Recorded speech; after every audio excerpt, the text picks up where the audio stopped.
Okay, so this is a story I've been actually holding on to for a while because we all know that the bathroom stories are just doing fantastic on this channel. I don't know why. When it comes to the all-gender bathroom, the school bathroom, or even the Walmart bathroom, you guys go insane for it. And sorry if my voice sounds a little deeper than usual. I'm not gonna lie to you guys. I am a little sick. I did receive COVID the last following week, so that's probably why the uploads haven't been that fantastic. But as usual, this is a brand new story just for you guys, and obviously it is a bathroom story. So let's get straight into this. Hopefully you guys enjoy this video, and don't forget to leave a like and subscribe. Seriously, I think only like 79% of you guys aren't subscribed, which is kind of a big L. And you know, if you guys just press the subscribe button, it'll mean a lot. Now let's get straight into this outstanding but yet kind of crazy story. Yo, what is going on, you guys? My name's Bubba, and welcome back to another crazy story. So like I said, the bathroom stories, they're doing fantastic. Honestly, I might as well start a series on this at this point, but today is a brand new one. And I'm not gonna lie, we took things to the limits, and by limits I guess I should say height limits, because today was in a bathroom, but not no ordinary bathroom, an airplane bathroom. Now many of you guys are probably asking, how did you do this?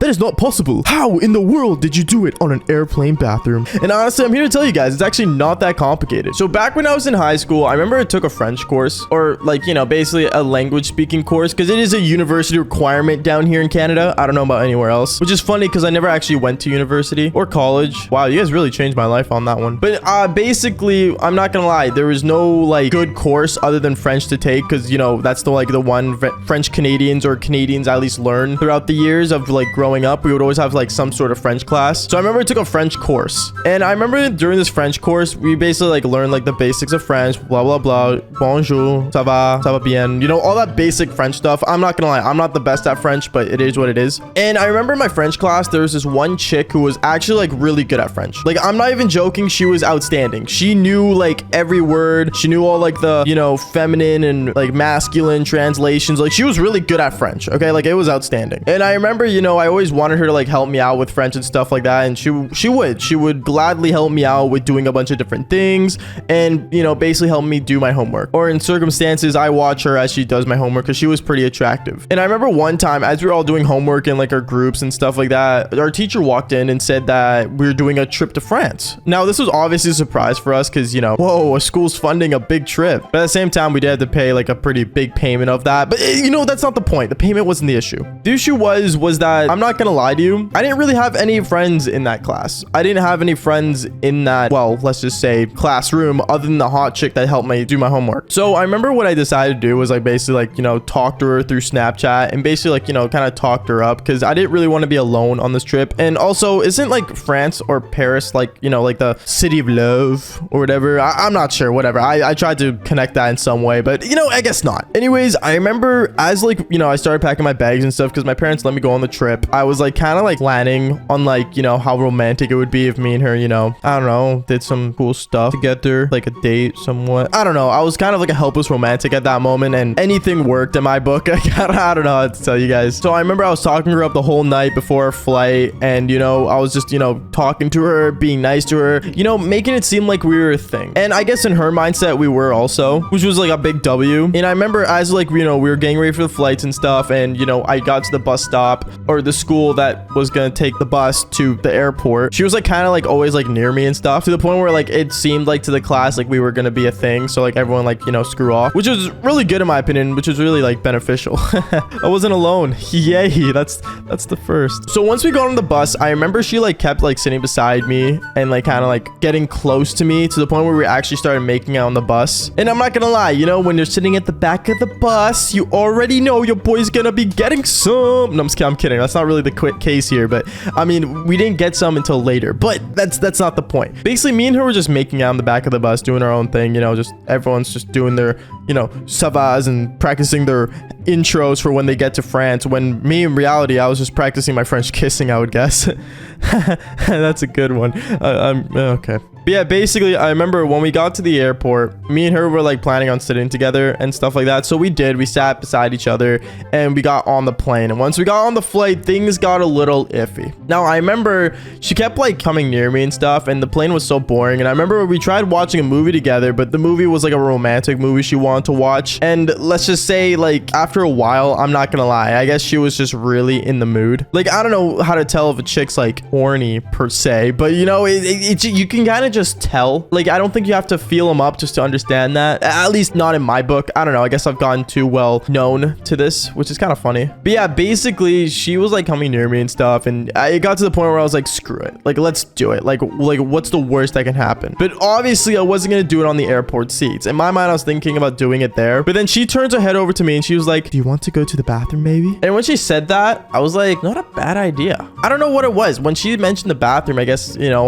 my eyes opened up with like a big idea, like popped on my head and saying like, you know, yeah, we could do in the airport bathroom. So obviously we did, but we didn't know how we were gonna get each other both back there. So I remember my plan was very, very different than hers. At least her idea was just to go back there and say, screw it, like who's gonna have what's the worst that can happen? But my idea was a bit more well engineered. What I would do is that I would go to the back where like the teachers were sitting and ask them about some like Frenchery stuff. And as I'm asking, distracting the, you know, teachers, I guess I should say, she would pretend to like talk to like the flight attending or the person that brings the cool food and stuff. And as we're both like distracted talking to people, instead of heading back to our seats, we just head straight to the back, to the bathroom. But obviously it wasn't going to be that easy. We also had to make sure that like, you know, there was no one in the actual bathroom and there was no lineup. So we had to wait for a perfect time. So I remember me and her were just sitting there waiting for the bathroom to be cleared. And by the time the bathroom was cleared, let's just say everyone was already sleeping. Like, I'm not even joking. Surprisingly, every single student was passed out on their airport seat. It was like the perfect moment. So I remember, you know, she like stood up and grabbed my hand. She's like, I'm not waiting anymore.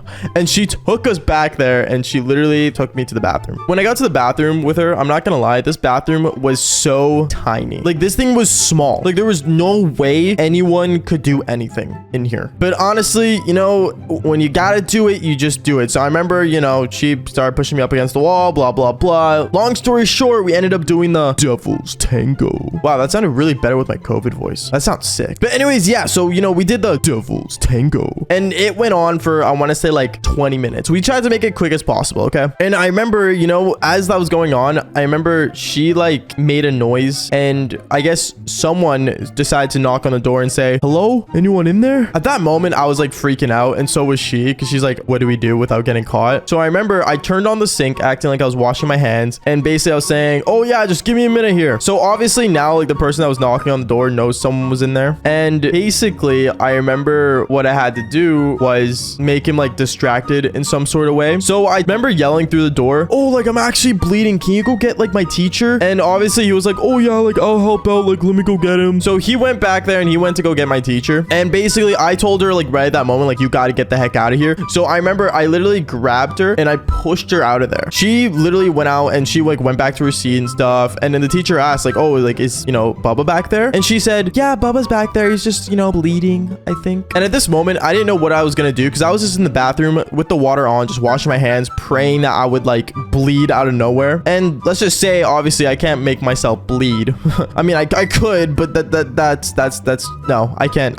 Self-harm is not a good thing for me. No, thank you, especially in these circumstances. So I remember I'm not even joking. This was the funniest part, I think. He came to the bathroom. He's like, oh, just open the door. Like, I'll help you out. Like, I'm here to help. He comes into the bathroom. He sees me with just my hands soaking wet. And I'm like, oh, like I washed it off and I think I'm gonna be okay. And then like, you know, I basically pretended that it was like cleaned off. And then the airport attendant came there as well. And she handed me a band-aid and I just put it on the most like random spot on my hand. And we went and sat down. Once we went and sat down, basically like she sat down beside me. She gave me a high five, or like, actually it was a fist bump. But, you know, we're gonna say it was a high five. And yeah, that's basically it. And long story short, I ended up doing it in the airport bathroom, or airplane bathroom. It wasn't really at the airport, it was at the airplane.